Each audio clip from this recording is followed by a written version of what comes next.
All signs suggest this point is more of a Russian perspective. It's more of a manipulation or a trap. No one will be drawn in. I mean, we can calmly accept that point.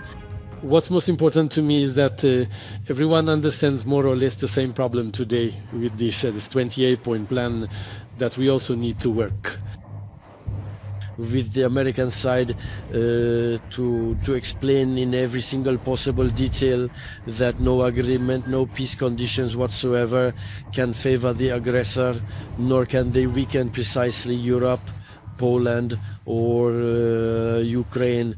It is not Ukraine that is responsible for this war, and we are all determined, and it appears that we are all determined to finally resolve the question of these so-called frozen Russian assets by the end of the year, or more precisely by the European Council in December. It cannot be that Europe will be the one to pay for what Russia has done, not to mention that Ukraine should not have to suffer from the destruction that Russia inflicted upon it in this war. But I hope this is not yet the final decision, as there are still concerns from some European countries. But we are much, much closer to a decision for these Russian assets, which are at Europe's disposal, for these Russian financial assets to support Ukraine, both now and during its reconstruction period. There is no agreement that peace should require military weakening or so-called limits concerning the number of troops in Ukraine.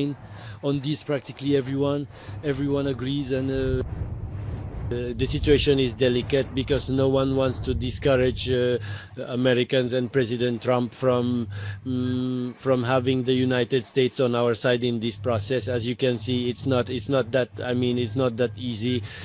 Everyone is being very, very careful and cautious in their choice of words. It's also worth starting to ask loudly whether we should really agree to the presence of nuclear weapons in the Kaliningrad region. We're hearing more and more about the presence of this weapon on Belarusian territory here.